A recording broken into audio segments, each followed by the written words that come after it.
Hello, beautiful souls. I am Bianca, and this is my beautiful co-host Lana that is with me. And we want to really, really warmly welcome you to another Stella Nova video. Yes. Yes. Welcome back. Thank you for tuning in with us again. Yes. Thank And you, guys. Thank you, yeah, Bianca. thank you, Lana, for being here. And today we've got, at least what we think, a really nice, interesting, informative topic for you guys. We want to talk about coaching. As you can see in our video description, Lana and myself, we call ourselves at least freedom coaches. And we get, or I'm sure you as well, Lana, we get a lot of questions about what is this? How is it different from other types of coachings, from other types of therapy? So we think it really is a timely question as we see that there is more and more coaching arising internationally as well. So we'd love to take a position as Stella Nova in this range of coaching today with this video. Yes, I totally agree. I always get this question like, what's the difference between a life coach and a psychologist or a psychotherapist? And I would like, you, Bianca, since you have a background in psychology and you do practice both psychology and coaching, I would like you to tell us what is the difference. Yes, I absolutely love to. So as a psychologist, I am positioning myself in more of an expert role. It's a role where people come that are seeking advice. So it's more like when you go to a doctor and the doctor is giving you medication, you go to the psychologist because the psychologist has some type of advice, has different things to share with you. And also as psychologists, what we do is when someone comes with a mental health issue, we do something that's called a diagnostic procedure, and we're giving some type of diagnosis, for example, schizophrenia, depression, anxiety. So as psychologists, we're getting people with some type of mental health issues. That is mostly the differentiation that I make between psychology and between coaching. Even though psychology is for everyone as well, for sure, of course, everyone can come as well to a psychologist. However, with coaching, what I'm most excited about is that I do not need to be an expert, right? We are making our clients the experts in their lives. We are giving them permission to take responsibility of their lives. So it's more of a relationship that is on the same level. We're both experts in some sense. I'm the coach, so I bring my expert knowledge. The client is the expert of his or her life. And coaching really is for everyone. It's for transformation, if you want to achieve a particular goal, if you want to do personal development, if you want to change something in your family, in your relationships. It's very broad, and it's very much based on questions. So we help the client to discover their own truth. Whereas in psychology, it's in many times more of an advice-giving act. And with psychotherapy, again, it's a little bit different because there's many different schools of psychotherapy. Mm-hmm. So when you go to a psychotherapist, it's always interesting to ask them what school they are from, because every school has a different model behind it. Kind of like we as life coaches as well. We've been trained in a particular model that we will introduce to you in a little bit. And it's same with psychotherapy. So it's always important to see what is aligned with you. What is the type of work that you want to do? Psychotherapists mostly also work through childhood issues. So they do a lot of past issues as well, issues with parents, what has happened in your life. As coaches, we are more present and future oriented. So that's another difference that we could make here between particularly psychotherapy and life coaching. And Bianca, I want to ask you is, since you first started out as a psychologist and you studied psychology and you even taught research in psychology, and you are currently practicing as well along with coaching. What brought you into the world of coaching? Yeah, I just felt that I wanted to reach a broader audience of people. I didn't only wanted to care for people with mental health issues. I actually wanted to work with people who are on a journey of self-development. Because that's kind of what I've been going through as well since I started studying, and with psychology, when you start getting into all of these concepts. So I wanted something that can help people that do not have mental health issues to take responsibility, to help transform, to help change their lives. And also personally, because I wanted to foster my own transformation. And with this particular type of life coaching, it's just so evident that, as you know, Lana, it becomes a way of living. Yeah. And I was kind of intrigued by that. I was intrigued by not having to assume that expert role, but by just really being a facilitator for the growth of the person. Because I think sometimes we really do not take, or we do not hold people in their own responsibility. Mm-hmm. And I think that's one of the most important things that we can give people today, to tell them that it is their responsibility. And people are not needing to be fixed. That's the one thing that also I really love about life coaching that was quite new for me. As a psychologist, you kind of have this assumption that, people come, it's like they get medication that fixes them physically. You give them something and it's going to fix them mentally, right? And I don't like that, because for me, nobody really is broken. It's just people have lost the alignment with themselves, with their true authentic self, and with their freedom, right? Their self that wants to be free and authentic and expressive. And somehow in their life, they have created something that's restrictive. That's what I see depression as. I don't see depression as something that a person has over their whole life. It's just something has happened, and it's that feeling of restrictiveness and helplessness that I experience with these clients. And once they start moving back into their power, they do not need to have therapy at all anymore.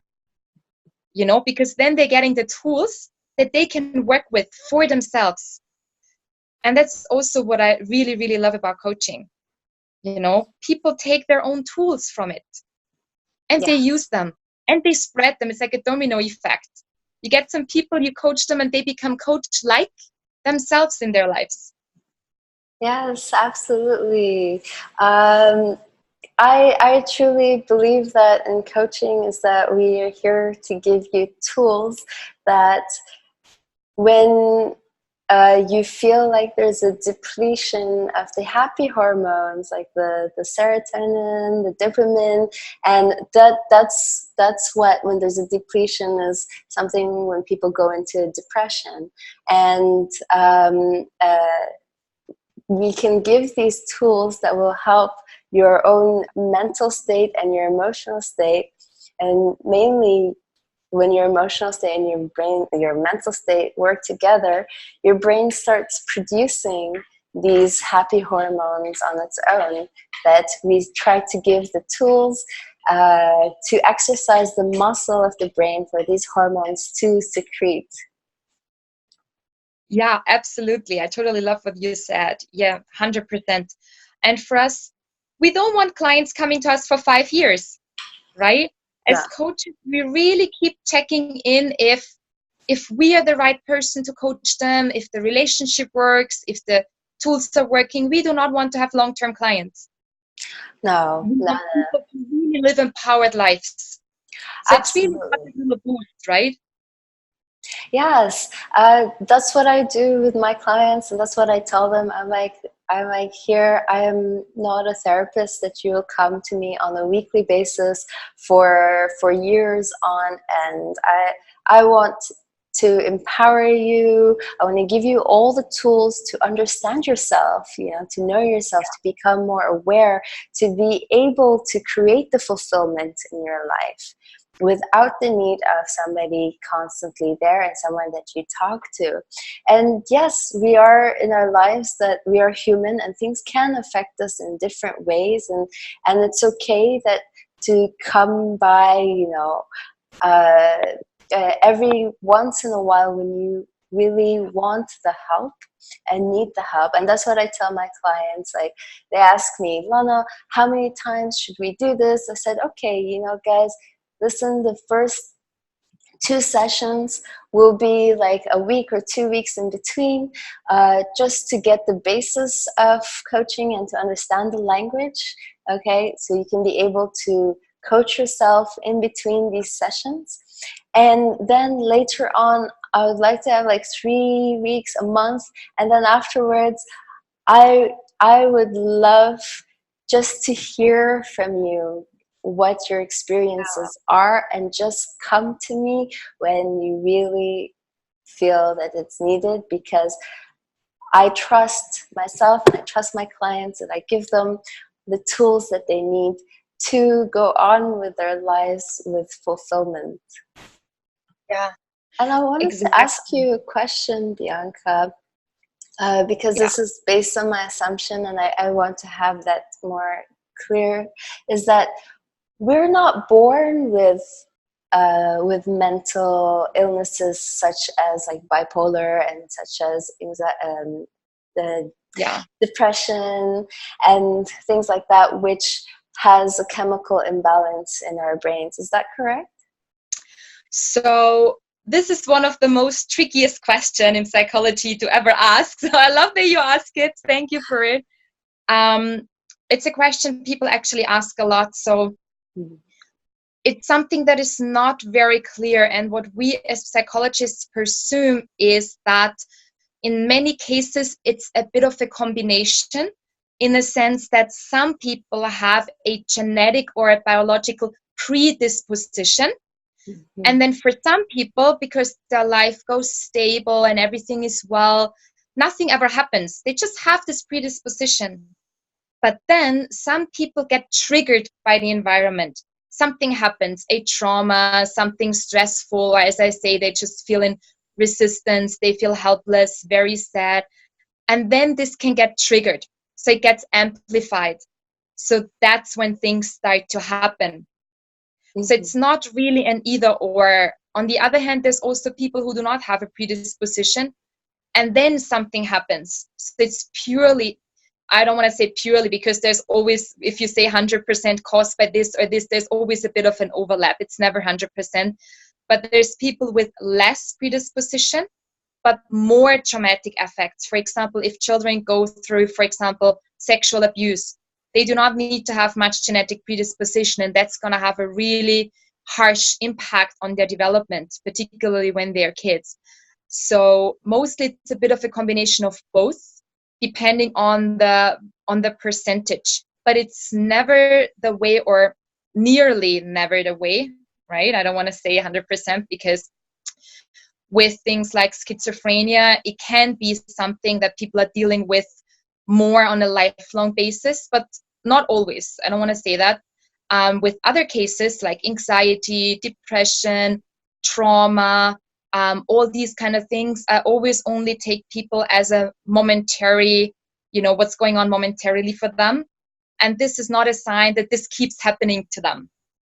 Mm-hmm. Right? So sometimes I get people and they're very much identifying themselves with a label. We've been talking about that, you and I, in private the other day, that people get so hung up on their labels. They say, I'm bipolar, I'm depressed. Like this is something that is part of their personality. Mm-hmm. However, it's just something that is happening right now in their lives. So I really want to encourage everyone that is listening who has gotten a label like that from a psychologist, a doctor, psychotherapist, that this is just really only a momentary glimpse of your life. And it's mostly for us as professionals, so we have a basis of communication, so we know kind of like what's happening for you. but I want to really please ask you not to identify yourself with it. You are still in control. You are not your illness. You know, you're always still in control. You're much more, and we're much more than the sum of our parts. I really love that saying.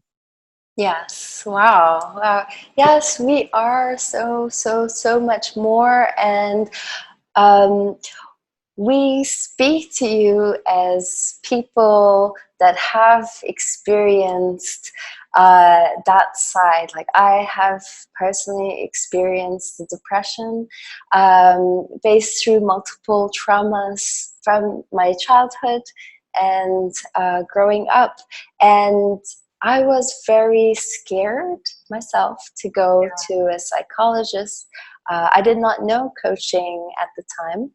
And I was so scared because I knew how I was feeling, but I did not want anyone to say, hey, you are very depressed because, and calling me clinically depressed because I had some suicidal thoughts at the time, and also a lot of drug and alcohol abuse at the time.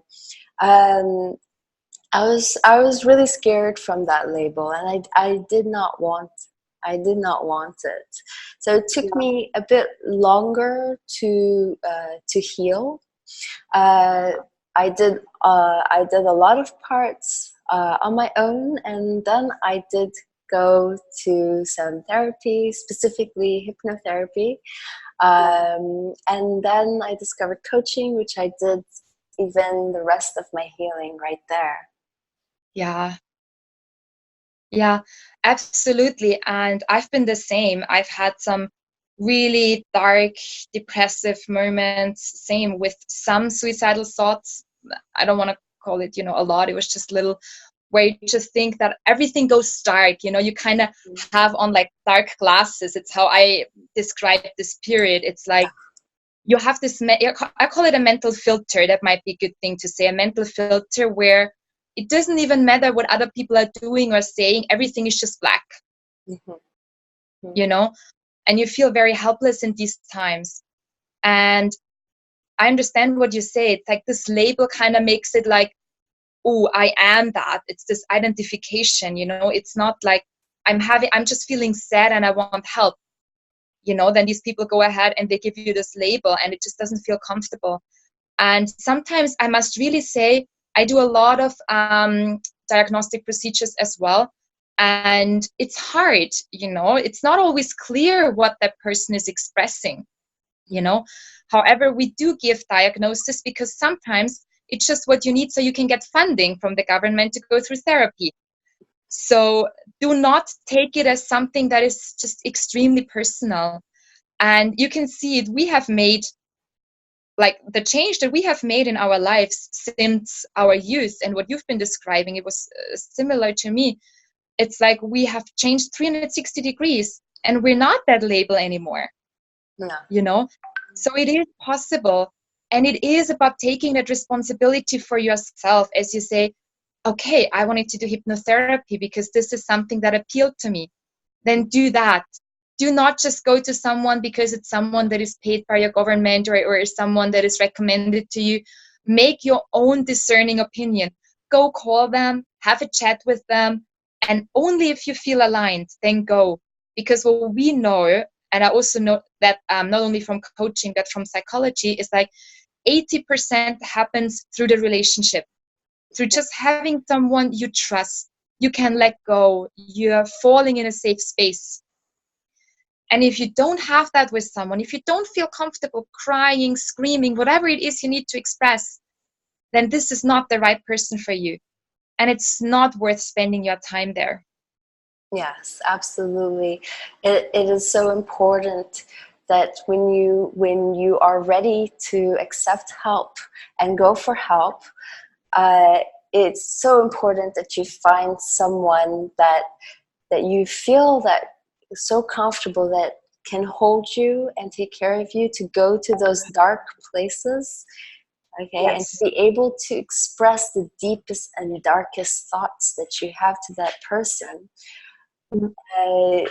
and to have that space that you're held and that you're safe and that it's okay that we can go together to these dark places so we can Yeah. be able to come out of them. Yeah, exactly. Absolutely. That is really the most important. That's the most healing thing that you can ever have, is if you have a good working coaching or therapeutic relationship with someone. Mm-hmm. And maybe this will be a good time to go a little bit into the particular coaching model that we are following, or we're partly following. We're all making it all our own as well, with all the experiences that we had. Yes. But Lana and myself, we are trained in coactive coaching. And maybe, Lana, would you introduce a little bit about the model? Yes. Um, so coactive comes from the co and the active, which basically it's a combination of the being and the action. So it's not just focusing on on the action of what you need to do, but it also focuses a lot on who do you need to be inside in order to do those actions. And that's one main part of it. Another thing about coactive coaching is that there is a focus on our four beings, that we have our physical being, and we have our mental being and or intellectual being. We also have our emotional being, and we have our spiritual being too. And that's what coactive is, that it brings in all that we get to connect ourselves and we get to connect our clients in all of these beings. So when they are feeling having some worries or thoughts in their brains, we want to connect that to the body. Because how do you feel that in your whole body? Because as we know that emotions are felt in our body, that when we are feeling a lot of anger and stress, we may get a lot of pains in our back or our neck. Things like some people will have like pains in their throat. It means they're not expressing, they're bottling up a lot. And it all affects us, and we really know how emotions can really affect us in terms of getting burned out or getting a lot of headaches, getting sick all the time. And that's what we do, is that we want to connect. We want to connect ourselves, and we want to connect our clients to every part of it. And the way I see it is that once we have a clearer vision, okay, of how it feels in all of our senses, okay, and all of our beings, we're able to take that, okay, and move forward. Yeah, I absolutely agree with you. I think it was a really, really beautiful explanation. And I want to emphasize also when you said working with the body, because what I'm getting with many people, and I'm sure you do as well, we tend to overanalyze in our heads. So we tend to roam over the problems, and we tend to not connect to our heart or to our intuition. Mm-hmm. And that's where more of the emotional self sits. This is where a whole new and different set of information can arise from. Something that we would never have thought about in our mind through the constant mind chatter. Mm-hmm. And what I feel so beautifully about the coactive coaching is, first of all, the active listening. So we are really listening not only to the words, we are listening to the meaning behind the words, the body language, movement, change of tone in the voice, everything. Yes, And and that's why? to miss. Yes, Yeah. I'm sorry to cut you off. I get excited. No, please come on. Yes, it is also about the choices of words that is being used. Yeah, absolutely, 100%. I'm being made aware of that. For example, if someone always talks negatively about others, then what is it, that they see in these negative words? And also, like, through this, it really opens up our own field of intuition by focusing on everything and at the same time being focused on the signals that we are getting from the other person. Because you always connect to another being. Sometimes people are very empathetic, they can sense what other people are feeling. And that's partly also what we do as coaches. We are looking to see what our body is reflecting. We're really connecting to the client, letting go of our status quo of being. And that helps us to be the mirror for the person. What we send, I want to say 80% approximately of the cases, the client's sensing too. And then we are offering. And if the client says, that's not what I'm experiencing, that is fine for us. We're just giving the offering. We are saying it comes up. Is that me? Is that you? Is it both of us? And then we explore. We play with these things. It's not we're sitting there and having a serious conversation, but we are playing with everything that is showing up. Like little courageous children that are looking at life through a whole new different way. Yes, absolutely. And I love that, yes, we use everything that shows up, because every little thing is like a nugget, that's gonna take us to the next layer and the next layer, the next level, whatever it is that we're doing in the coaching. And we really, really, really focus on connecting. So on connecting on a physical level, which we get to hear the client. We also get to connect on an emotional level, that we get to feel the client too. Yeah. Yes. 100%. That we get to like feel that energy that's coming into the room between us. Yeah, exactly. Very much so. And it's this connection with the client that is really giving, I feel, this type of coaching something very special that not every type of coaching has. It's that we really foster our own intuition, the active listening, and everything that shows up is a sign for something. And we're really only reflecting it back to the client and asking questions. We're not giving advice. We're not trying to problem solve, because there is no problem. We're not fixing anything. We are focusing on a change, some kind of change that needs to happen. And it can be a shift in any of these bodies, right? Shift in emotion, shift in thought, shift in spiritual body, whatever it is. And questions are helping the person to reflect and to really turn the wheels on that change, so it makes it possible.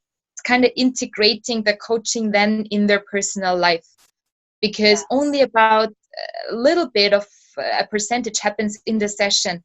The rest happens when the client goes outside and actually does something with whatever did show up in the coaching, right? Yes, absolutely. One thing that I wanted to also bring up is that, and mention again, that you mentioned earlier, is that yes, this is a space for people to express themselves, because we do tend to live in our heads, and sometimes it goes like in a circle. And when we go into a coaching session, that circle kind of breaks, because the thoughts are not just here, they're out. They're out there. People can also hear themselves say things. And even kind of get a clearer understanding. And that's what I think coaching for me is a lot about: clarity, gaining clarity in everything. Like we feel stuck somewhere because we're trying to think, oh, how do we get unstuck? How do we get out of this situation? And it just seems so unclear and blurry of where to go, what's the path that I want to take, what do I want to do in my life, who do I want to be? And that's what we do as coaches, is that we help our clients walk on their journey together, see what's blocking, and we try to remove them together to get a more clearer path. Yeah, exactly. And I think what's really fitting in that is that actually one of our main responsibilities as coactive life coaches is not to listen to people's stories. People get so lost in saying, okay, this and this and this happened, and it goes on and on and on and on and on. And then we know they're in this spiral of thinking. So it is our responsibility to say, look, stop. I can listen to you if that is all you want. Mm-hmm. But if you want me to coach you, then what is this really about? Yes. And then sometimes I literally say, okay, tell me in one sentence what this is about, or pick 3 words, or just look me in the eye and tell me telepathically, more or less. So people get out of that rumoring and mind chattering that is providing them with a story that is not connecting them to the rest of their physical being at all. So we love to intrude. We don't listen. Well, we listen, but we don't listen to your story, right?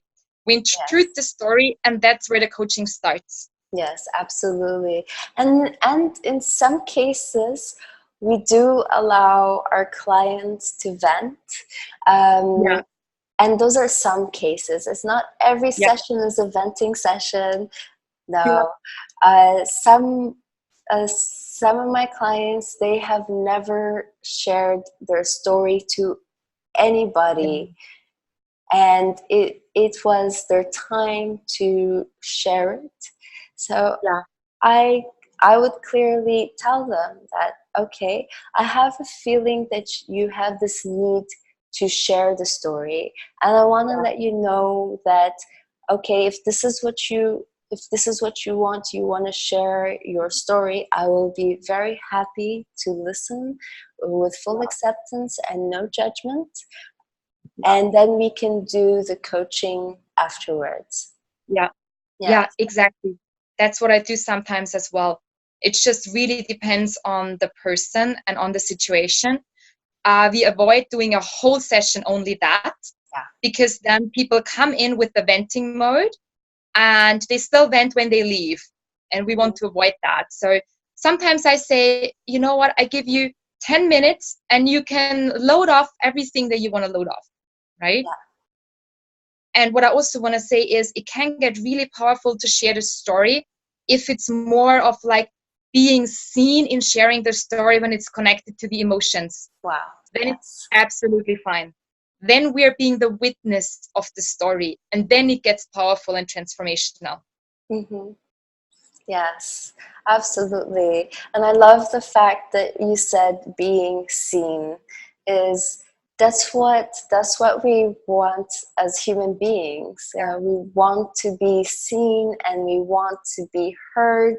And as coaches, is that we do try to trust our intuitions as much as possible to give that space to be seen and heard in their stories. And because, like you said, that does cause transformation. Once the story becomes too long and kind of repetitive, like going into a loop, that's where we say, okay, let's stop here and let's begin and commence the coaching. Yeah, exactly.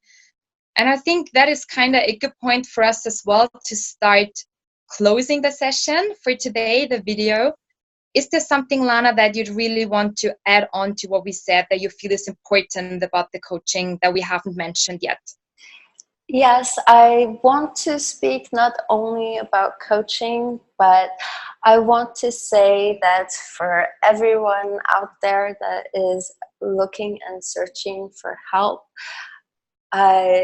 try meeting everybody that's going to help you.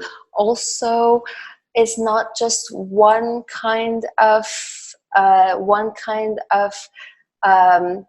facilitation or therapy or coaching that can help you. There are coaches on different levels. You can get coached on your spiritual side. You can get coached with theta healing, with life coaches, with career coaches, with psychotherapists, with therapists. It's just as much as possible, get all the help you need. If you need healing, one type of healing may not just be enough, because we are many layers. So we want to go into all the layers of ourselves. So please go and get all the healing that you want. And I do want to leave you guys with a lot of love.